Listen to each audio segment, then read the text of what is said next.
All right, thanks for tuning into this special edition of Prime Sports NASCAR on Prime Sports Network. As we enter a big week in NASCAR, not just because it's another Daytona 500 on Sunday, but also it is the 20th anniversary of Dale Earnhardt's death in 2001. That was the 2001 Daytona 500. And guys, this could have been just an anniversary that we would look back, 5 years, 10 years, 20 years, 25, 50, and so forth, and just talk about, legendary driver.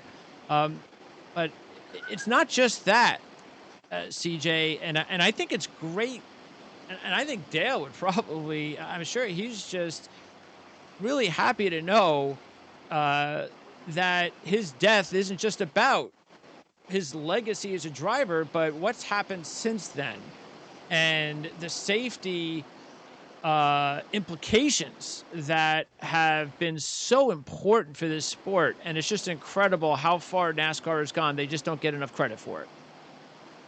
Absolutely. Earnhardt's death, I mean, as terrible as it was at the time, the safety advancements that came as a result of that helped drivers not just in NASCAR, but in every series across the globe. We saw changes to racetracks as a result of this. We saw changes to race cars as a result of this. And we saw changes to what the drivers actually wear in terms of when they get in the car and saves them from accidents that we've seen. I mean, we've seen so many accidents in that those decades since that we thought we would have lost somebody. And it's remarkable that in NASCAR, we have not lost somebody since then. As terrible as it was, a lot of good has come out of it, and a lot of lives have been saved as a result. The Earnhardt bar, the Ryan Newman bar, the Newman bar, etc. We almost lost Newman just 1 year ago. Eric, I'm going to play the crash again and the Earnhardt crash, because I'm looking at it and it's amazing, because of all the crashes we're going to show coming up in this short report, this crash, you would have went, well, this is nothing. I mean, it's just amazing what happened to Dale Earnhardt in that crash, and what we're going to show, all the crashes that came up after that, and everybody pretty much able to walk out of their own except Ryan Newman, and he's okay 24 hours later. Yeah, it's amazing compared, just looking at that wreck compared to what we're going to see, that he didn't survive. I mean, that race, I mean, we should be talking about Michael Waltrip, who was 0 for 463 and getting his first win in DEI. Earnhardt as his boss, his friend, and instead we're talking 20 years later about Dale Earnhardt's death. And I think it just tells you it got NASCAR's attention, and they made all these safety advancements to make sure this doesn't happen again. And what's remarkable is since that day, we have not had a single NASCAR death in trucks, Xfinity, or Cup in any across practice, qualifying, or races. And that's a testament to Dale Earnhardt and these drivers today. A lot of them didn't even know Dale Earnhardt. Some of them, William Byron, I think he said wasn't even born yet or close to being born. They're alive today because of Dale's wreck and what's came out after it. And it's just a good testament that his legacy off the track is equally as important as what he did on it. Yeah, matter of fact, let's take a look at the crash last year, as you just mentioned, because this, out of all the crashes that we're going to show, this was the one that impacted the driver the most. And again, this was Ryan Newman last year. What are we looking at here?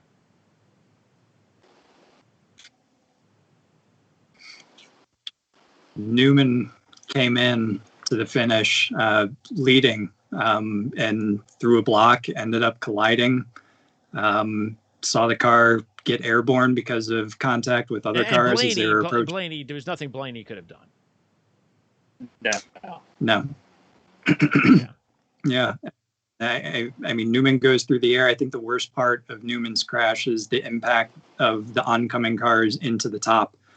And as a result of the changes that they made to the roll cages and the structure, partly, because of him, partly because of Earnhardt, he ended up with, he had injuries without a doubt, and you can't walk away from a crash like that without any and spend some time in the hospital. But I think a crash like that, without those advancements on the roll cage in the past, we certainly would have had a fatality. Yeah, this was the other Newman one, and he actually talked about it. This was the one years back at Talladega. First of all, to my family and friends, I'm doing this interview to let everybody know that I'm all right.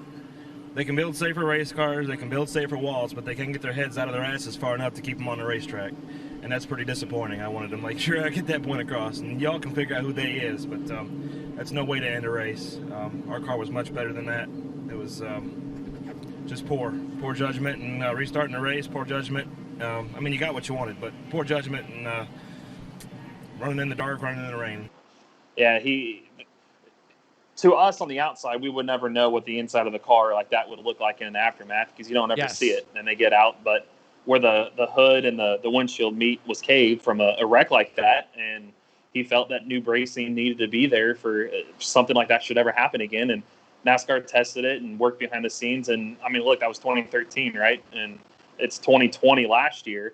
And we had no idea that bar, Newman bar, existed until he gets in this wreck at Daytona.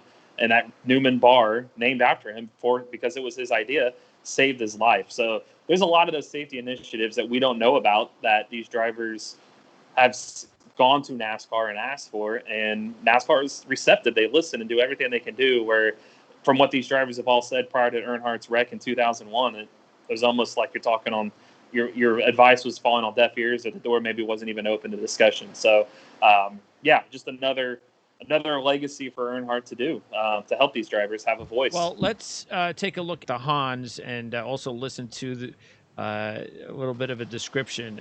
The Hans, or head and neck support, tethers the driver's helmet to a collar.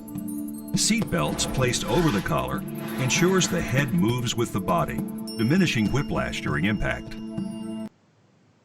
All right, that's the Hans, short for head and neck support, which, by the way, I had no idea that was the case. But it always is whenever there's an abbreviation for these things. You just don't think about it. Now the safer barrier. The outside of the barrier is made of steel and is custom manufactured to fit each speedway. And then you have these heavy-duty straps that attach the barrier to the retaining wall. And in between them, you have these styrofoam pads. How it works is when a car or truck crashes into the wall gives and absorbs some of the energy from the impact. So instead of hitting a hard concrete wall that doesn't move, the wall takes the brunt of the impact instead of the driver or the car. Okay, and then finally, the Newman bar.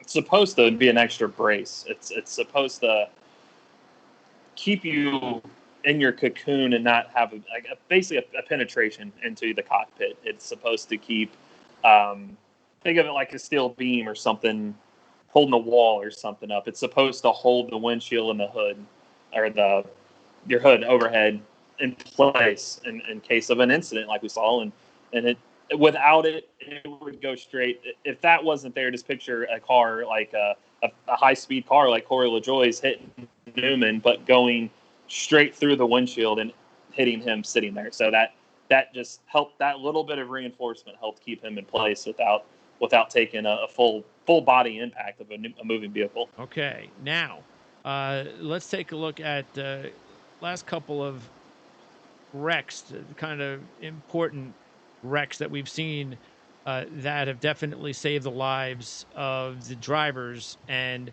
let's take a look first of all and listen to Danica Patrick's crash. This was in a dual race. Remember what year this was, guys? 2012, if I'm not mistaken. Okay, let's take a look at this one. Let's listen also to the impact of the crash. There you go. Goodness gracious.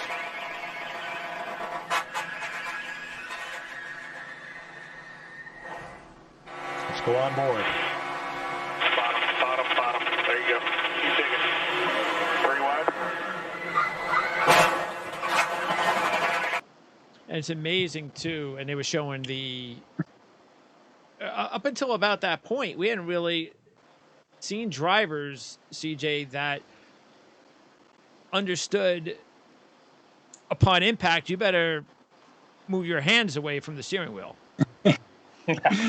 Yeah, not so common in NASCAR. I think her open wheel training definitely got her there. When you end up hitting a wall, anything, even if you hit earth, the wheels grab, they twist, they turn, the steering box breaks, and the wheel in your hand actually starts spinning like crazy. If you're still hanging on to it, there is no way, no matter how strong you are, that you're going to be able to hang on to it and keep it in control. All it's going to do is break your fingers, break your wrists. So that's what she did, pulled her hands up off of there.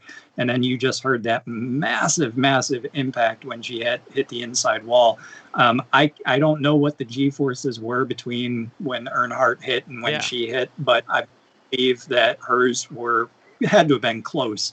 That Hans device kept her head from going forward. I think even if you look at old IndyCar accidents, Paul Tracy's comes to mind back in like 1990 something when Penske had the Mercedes. He had a crash. He was coming very slowly after the crash down into the inside wall and just barely tapped the inside wall with his nose. And you watched his whole head come forward and nearly hit the steering wheel. And that wasn't even close to the impact that Danica Patrick had just then. And you watched her head barely move an inch or two, which is just, that speaks volumes in your ability to protect your and your skull and everything around those very valuable body parts. Yeah, and that was the most similar wreck that we've seen to Earnhardt, right, Eric? Was Danica's wreck? Yeah, and we've seen others kind of close like that in Daytona, that just with the safer barriers, that the impact's not as hard and it's softer and it doesn't look as hoods flying, tires coming off like Earnhardt's was. But that was a true testament when you look inside the car what these drivers actually go through and they hit a wall. And can you imagine hitting that wall if that wasn't a soft wall there? Can you imagine if that was just a concrete wall? I don't think Danica's breaks here today. Up on impact. Yeah, that just shows you the advancements of everything. Because when Earnhardt died, that was the 4th death in 8 months, and they were all basal skull fractures, which, like CJ said, when your head comes forward, your brain essentially separates from the spinal cord, and it kills you. And that's Earnhardt. That's what happened. And some say, and it seemed like it was pretty much confirmed afterwards, but he hit his face on the steering wheel. He had an open face helmet, and it killed him. So that wreck that Danica took and that impact, as you heard, that she walked away. She raced the Daytona 500 that weekend. There was no lasting effects. So that just shows you the safety in these cars from then. And even now, it still continues to develop that we should have lost through that day. And thank Dale Earnhardt for her life right now that we didn't. And then the last one we're going to show you is Austin Dillon's crash. And when did this one take place? 2015. I was there in the grandstands for that one. That raced until 4 a.m. Wow. Okay.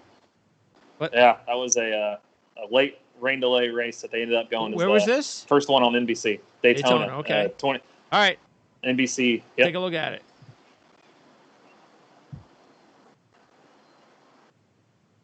Yeah, the one that this is the one that really is interesting. And again, you could even see some of the crowd reacts to it. The fans really, I mean, the crew afterwards, we didn't show it, but they were really scared. Frantically, yeah. I know. I mean, you went out there. I was too. When I saw it. Yep. Wanted to check in, and the impact. That's the other thing we didn't talk about. The impact for the what is it? The gate? What do you call basically the fencing? Crossover gate. Yep. It's amazing that, first of all, that's also a great job that the car didn't fly into the stands. Then you also had the fact that parts of the car were being scattered into the stands. I don't know if anybody. Apparently, nobody got seriously hurt. I'm sure people had some scrapes because there's just so many parts that were flying all over the place. To me, that part of the impact was really the part of that wreck, CJ, that I thought was the most interesting, is how it could have clearly just went into the stands and the fencing held ground and did their part. Yeah, I mean, cars going into crowds is not a good thing. There's still auto racing is still banned in Switzerland as a result of the crash in Le Mans where a car went into the stands. You never want to see a car leave the ground. It's always exceptionally and arguably the most dangerous when it goes into the fence, not just for the driver, but also for all of the spectators. In that instance, the fence 100% did its job. Certainly things are going to get through because it's a porous thing. It's not a solid wall. But at the end of the day, from there on, NASCAR really focused on the development of those roof flaps and doing different positionings with them, different kind of tests in terms of the aerodynamics and the air flowing over the car to have those flaps open and add new flaps and move them around to keep the cars on the ground. I think today we still get very nervous when cars go into the air as a result of that crash, and obviously a very bad situation, and that continues to be an area, and I think an area that NASCAR works to address, and I think there's still ways that we can yet go in that. There are things that we can do underneath the cars that can keep them on the ground, and then obviously continued research and development on those flaps to be able to keep them on the ground. Newman went up into the air, but really he only went up into the air because he got hit in that crash. The other impact was what sent his car flying. Certainly similar with Dylan here, but a lot of aerodynamic forces put him up there as well. You said you were at the race, Eric? I was. Yep. I was actually sitting about 4 or 5 sections down from that. Definitely scared us because you can see the car getting in the air and you literally can feel the impact with the fence. And the fence, applaud Daytona NASCAR, because there's a fine balance with the fence that you got to be able to still see through it. You don't want it to be just like a wall that goes all the way up that obstructs your view, but you can't have like plexiglass like a hockey arena because it'll go right through it, or the plexiglass will get shot up in the crowd. But you can't have the fence be too much of like a cheese grater and shred parts. It's got to be designed to catch like a baseball glove. You got to be able to catch a car, but also throw it back towards the track, that and the pieces. It just catches you and throws you back and not goes in. And the fact that a fence, a post, and meshing can hold a heavy stock car in it traveling at speeds over 190 miles an hour and do its job is definitely saying something. It did. And the advancements because I hate to say that's because of the Earnhardt wreck because he didn't get in the fence, but that just woke everybody up about safety, and not just on the track, but off the track, people in the stands. And that's the reason Daytona's track is built the way it is today. If you look at old Daytona videos, you see people walking by the fence, the stands are barely off the ground. Now it's built like a stadium. You notice all these tracks, the stands are built higher up and the track's down here. It's because if a car gets in the fence or debris comes, it's not going to get all the way up in the stands. And that's, again, another safety initiative. They're just always trying to develop safety. And I applaud them for that because it didn't used to be the case. It was more about speed and looks, and safety wasn't even on the list of things. How is this car going to be safer? It's how fast can we make this car, and how can we make it look good? Now, safety is the number one thing, and it saves a lot of lives because of that. And you had you wrote something about this on your website this week? Yeah, it came out today about what the driver said about the 20th anniversary and how much Dale Earnhardt's impact has meant for this sport and just sport in general, not just NASCAR, just all over, of saving lives. So that went out today and what the driver said about that. All right, guys, appreciate it. Let's hope that our lucky streak stays the way it has been for 20 years, right? 20 years? Hopefully, 20 years, exactly. Yep. I mean, it's going to come to an end because something freaky is always going to happen, but it happens in especially a sport that has this much speed and power, but let's just hope it keeps going for as long as got fast. Yeah. The cars got faster and nobody's dying. That's a testament. So hopefully we can keep that trend going. Let's hope so. Guys, appreciate it. Thank you. Thank you.